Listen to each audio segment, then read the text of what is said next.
nze lujja banyabo ne bassebo abatugoberera okwetolola ensi yonna. Mawulire si malungi ag'omuyimbi waffe Hajjat Stacia Mayanja wenjogerera aleeteddwa mu ddwaliro wano e Nakasero nga birungi si birungi. Ekiyinza okuba ekirungi nti akyali mulamu, naye ekisinga okubeera ekibi kwe kuba nti mulwadde nnyo. Ndi ne manager we Sir Lawrence agenda kubanga atatuyisaamuko ku mbeera ey'omuntu gwe twalabyeko nga musanyufu ng'ali ku mikolo gy'omwana ate okubanga olwaleero tuli naye wano nga bamuleese muyi. Lawrence sooka ombulize ku bantu abo abatulaba abali ku Caviton Music. Lwaniriza nnyo mwebale kubanga mufollowinga ensonga. Erinnya lyange nze Sir Lawrence nga mwami lujja wabagambye, era nga tuli wano e Nakasero tuleese omuyimbi Hajjat Stacia Mayanja nga mulwadde nnyo nnyo, era kati saawa zino abasawo bali mumukolako. Sooka otuyiseemuko ku mbeera ki ate yatuuseewo? Hajjat ku Lwomukaga yalina omukolo ku Lwokutaano yalina omukolo gwa muwala we, then aba ava ku mukolo ssaawa nga 8 n'awulira nga tawulira bulungi ez'ekiro. Twagala omutwala mu ddwaliro n'agamba naye ndabika nkooye yinza okuba fatigue kangende neebakemu tulabe bwe n'abansuze. Kakati n'agenda neebaka, then ku makya bankubira essimu ssaawa nga 4 ng'ali bubi ez'okumakya. So nenzija ne tumuteeka mu mmotoka ne tumutwala mu ddwaliro e Namugongo for first aid. Ne bamukolako ne bamudischarginga ku Lwomukaga ssaawa nga 9. Then baade buwera leero ku makya ssaawa nga 3 era ne bankubira ng'ali bubi kumuleeta wano e Nakasero. Tuuse wano e Nakasero basawo ne bakola bulungi omulimu gwabwe, ne bamugyako tests zonna, so tebanaba tubuulira kiki. Naye nga ssaawa zino ali admitted, ali mu private room. Kati gwe nga abaddewo ng'atuukira ddala ku ddwaliro, omanye ebifaananyi abantu bye bali mu kulaba bitiisa. Omuntu bamulaba bamutwala emisinde e Kagaali. Mbeera ki gy'oyinza otubuulira gy'osembyeyo okulaba gy'alimu? Embeera nja kusaba abantu bamusabire naye ng'ate era bagume kubanga ali mu ddwaliro, one of the best hospitals, era abasawo bali mukola kyemanyi agenda kuba bulungi. Just nga bwomanyi nti omuntu aba yakatuuka mu ddwaliro nga abasawo tebanaba identifyinga bulungi, wabaawo obunkenke byebyo ebifaananyi bye mulabye naye nga tebadde AI bibadde bya ddala. Naye kati ajja kubanga atereera kubanga ali mu ddwaliro, abasawo mbalaba bakola balaba nga bali active bulungi. Twasembayo okubeera mu ddwaliro lino lyennyini Hajjat nga atawaanyizibwa obulwadde wa pressure. Pressure ebadde ekyamusumbuwa? Era in fact okuva yava e Canada tubadde tetufunangamu mbeera bweti. Naye nga bwomanyi omulwadde wa pressure bayinza okufa n'essanyu eringi limuleetera obuzibu n'okunakuwala kumuleetera obuzibu. Kati simanyi bakyavudde ku ki, naye nga pressure ebadde yo ate bagipima nga tennaba kuba nnyo ya mutawaana, naye kati mutwe gwe gumusumbuwa. Omutwe gumuluma? Mutwe bwe buzibu. Kubanga Namugongo eri bamusangamu ka malaria ne bakatreatinga. Kati nga bwomanyi malaria kati ate mwavuddemu mutwe, era kati ssaawa zino mutwe ye gwagamba, naye nga abasawo bakyakola report kusinza ku tests. Naye nga omanyi omulwadde bamubuuza nti gwe owulira otya, ye agamba mutwe gwe gumukola ki, gwe gumuluma. Nga tutunuulira ennaku eziyise nga tubala ne weekend yabaddemu omukolo. Omukolo gwabadde mukolo gwani okusookera ddala? Wadde gwa muwala wa Hajjat. Muwala we. Omukolo guno yatwalayo obutambi nga essanyu alina lyamwoki wagonja nga lingi nga ye muntu atafaana kuba nti mulwadde.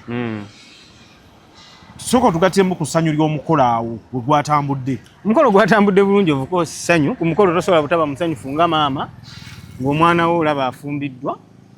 Yabadde musanyufu ng'era omuntu omulala yena afumbiza muwala we.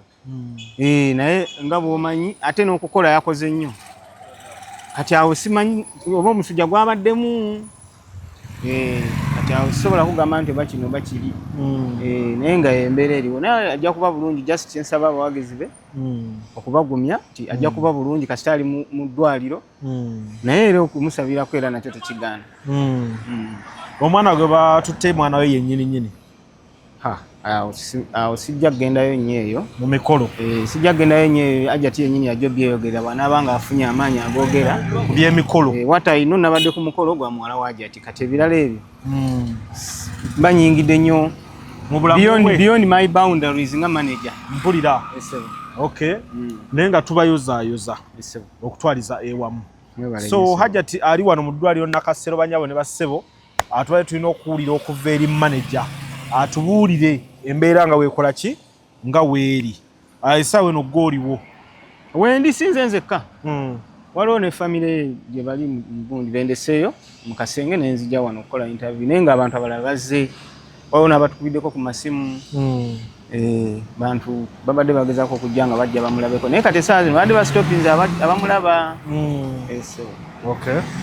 Kale yeyo update okuleka nga mulina kyemugambe ekyana naye nga geego agaliwo aga Hajati olinayo kyoyagala ogamba abantu manager oba boyagala babeeko obubaka bwe butuukako eyo jasa okutegeeza abantu manyi kati nga manager senga omuyimbi ng'oyo alwala kubanga munnanga alina abawagizi be olina okuvaayo n'obabulira ki ekigenda mu maaso ndowooza kyekyo omuyimbi mulwadde naye nga nsaba musabireko manyi agenda kutereera agenda kuba bulungi. Mbagamba nti mukozese ebintu bya Nile ne modern okuli butto sabbuuni eŋŋano n'ebintu bingi nnyo ebikozesebwa mu bulamu obwa bulijjo ewakaawo mu bifo ebyolukale byonna ebintu osobola okubeera ng'obifuna mu maduuka ag'enjawulo kuba ku market kwebiri ate nga birungi abantu bakkiriza abasika capati bakkiriza nti butto wa Nile wakabi n'owa modern eŋŋano nnungi nnyo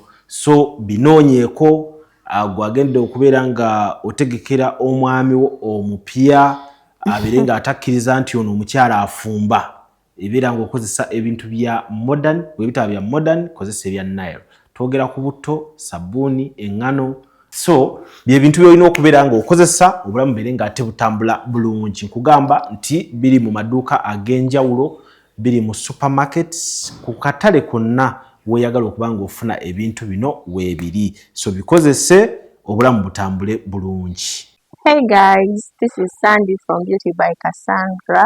So leero mbaleetedde katirikiti gano majaani gakuyambako oba olina ekizibu kya hormone imbalance then gano makerenda gakuyambako ku fertility support onoonyeza omwana akubuze omaze emyaka ku family planning otuusiza ekiseera oyagala okuzaala.